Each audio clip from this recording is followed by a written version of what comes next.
अस्सलाम वालेकुम to all viewers, मैं हूं असमत खान नियाजी बाय 301 की वीडियो नंबर 5 के साथ हाजिर हूं। इंशाल्लाह आज हम 36 से 50 तक जाएंगे और नेक्स्ट जितनी भी वीडियो होंगी वो 2020 MCQs की होंगी। आप वीडियोस के साथ जुड़िए रहिएगा ताकि आपको तमाम MCQs की समझ आ जाए और न्यू MCQs जो आएंगे इंशाल्लाह उनकी भी कंप्लीट अवेयरनेस हो जाए। Which one of the following is not influenced by silent mutation? 36 है। तो silent mutation ये है the type of mutation have affected the DNA sequence but not the protein। ये DNA सीक्वेंस को अफेक्ट करता है, प्रोटीन को इफेक्ट नहीं करता, इसको साइलेंट म्यूटेशन कहते हैं। ये डेफिनेशन हो गई। They have no effect on the organisms phenotype, organisms की फिनोटाइप पर इसका कोई इफेक्ट नहीं होता। ठीक है। Since genetic code is degenerate, several codons produce the same amino acid। ये बात भी आप माइंड में रखें। ठीक है। The third base change often have no effect on the amino acid sequence of the protein। ठीक है, यानी कि प्रोटीन पर कोई इफेक्ट नहीं होता, DNA की सीक्वेंस पर इसका इफेक्ट होता है और इसके बाद ऑर्गेनिजम्स की फिनोटाइप पर भी इसका इफेक्ट नहीं होता। जाहिर सी बात है, तो ये आपको याद होना चाहिए। अब है जी 37, mutation that produce the change in the amino acid in the protein product. तो वो कौन सी म्यूटेशन है?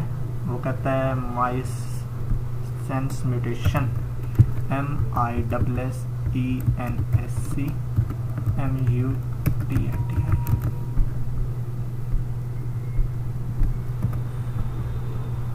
Mutation substitute one amino acid for the other. Some missense mutations have very large effects. Some have minimal or no effect. It depends on where mutation occur in the protein structure and how big a change in the type of amino acids. अब missense mutations produce a change in amino acid sequence in protein product। ये बात जो MCQs में पूछी गई है नीचे वाली। ठीक है। हिस्टाडीन in for arginine may change function of protein और मे नॉट। ये बात जो है नीचे वाली ना, ये हम MCQs में पूछी गई है। आप देख लें, कंफर्म हो गया। नीचे चलते हैं। 37 हो गया जी। 38 base analogue have similar structure with standard base of the DNA। Standard STANDARD standard BASES bases double S हो गया। तो ये जो है ना रीडर कहता है नो, ये बड़ा देती है बेस एनालॉग। ठीक है, पहली बार बात बेस एनालॉग की हो गई है। Chemical with structure similar that of the any of the 4 standard basis DNA polymerase cannot distinguish these analogues। they may be incorporated into new synthesized DNA molecules। ये बात सारी याद रखें, माइंड में रखें, दिल में नहीं। दिल में तो रखने नहीं है, वो तो मुझे पता है आपने, दिल में कोई और चीज़ है, अल्लाह का नेम भी हो सकता है। अब जी 39 mutation which convert a DNA sequence into stop codon. DNA sequence को स्टॉप कोडॉन में कन्वर्ट कर देते, वो कौन सी म्यूटेशन है? इनटू स्टॉप कोडॉन लिख लेते हैं।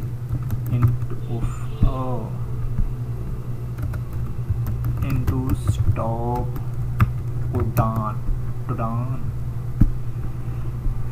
साइंटिफिक नेम होना चाहिए आप सबके। ओह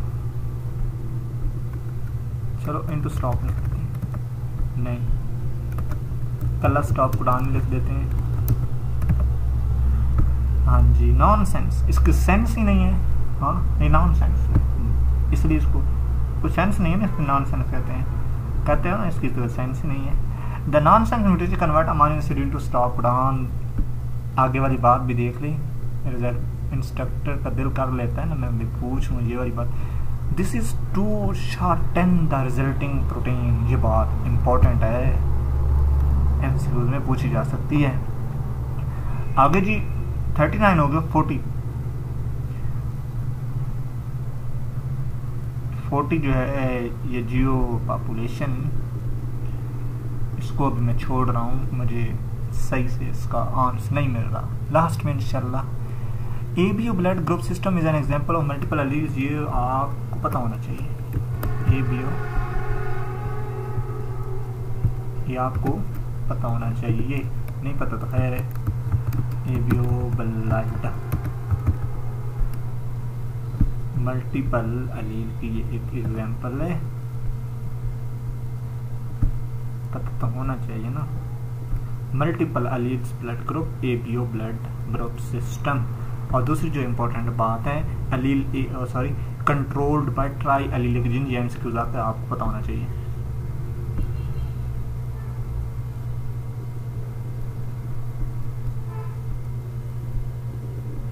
अब है जी कहाँ पहुंच गया था, मुझे भूल ही है। 44 fruit colour of summer squash plant is example of dominant epistasis. बिल्कुल ठीक कर रहा है। SQUASH है स्क्वैश, चलो नहीं हुआ, SQUISH है यार, चलो एक मिनट, मैंने ठीक लिखा था वहाँ पर गलत था, आपको पता होना चाहिए।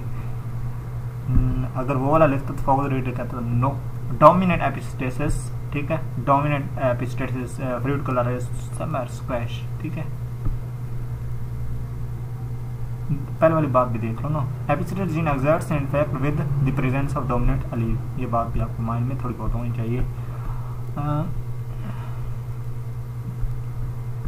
हाँ जी, paper colour is controlled by 2 gene, ये रॉन्ग है ना, 3 जीन है। कितने हैं? 3 जीन है। अब ये हैंडआउट से तो सही से मुझे नहीं मिल रहा, अब ये हैंडआउट से तो मुझे नहीं मिला, लेकिन 3 हैं, क्योंकि आप अगर गूगल पर जाएं वहाँ पर लिखें paper colour is controlled bye तो 3 जीन्स आएगा और उन पर बताया गया है सारा, ठीक है। मैं भी आपको कंफर्म कर दूंगा अगर आप इनबॉक्स कर देंगे मुझे, तो अब नहीं कर सकता क्योंकि नेट जो है वो सही नहीं आ रहा। Position depend method of the degree identification filing reverse genetics.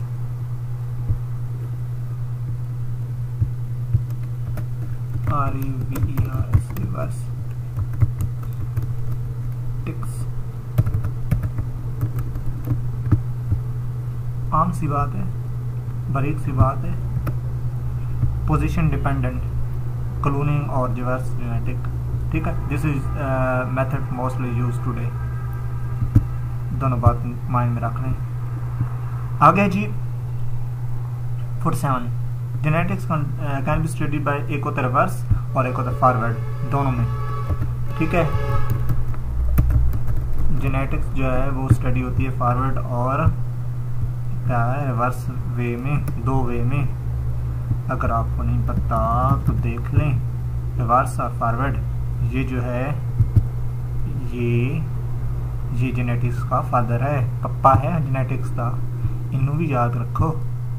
अबे जी कौन सा जी 47 नहीं 48 मेंडेलियन जेनेटिक्स की कोई एग्जांपल नन, हमने अभी इसके 4 ऑप्शन भी नहीं देखा, हम कैसे नन कह सकते हैं, तो ऑप्शन होने ज़रूरी हैं।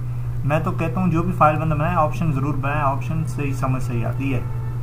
49 इनकम्प्लीट डोमिनेंस, इनकम्प्लीट डोमिनेंस की डेफिनेशन है, आप उसको देख लें, आपको समझ आ जाएगी, आनी भी चाहिए।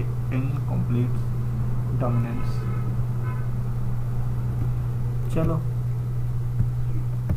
दिखा ही देते हैं आपको।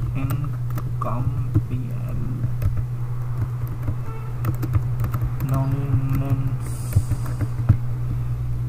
हजारों साल जो है नरगिस बेरवई पर होती है, बड़ी मुश्किल से होता है चमन में दी जाए वक्त पैदा। मेंडेलियन इनहेरिटेंस में ना इनकम्प्लीट डोमिनेंस आती है, को डोमिनेंस आती है, मल्टीपल एलील्स आती हैं, ये सारी चीज़ें ना पूछी जा सकती हैं, तो ये सारा मेंडेलियन इनहेरिटेंस में आता है, ठीक है। तो मेंडेलियन जेनेटिक्स की बात हो रही थी, इसमें भी ये आ सकता है, ठीक है।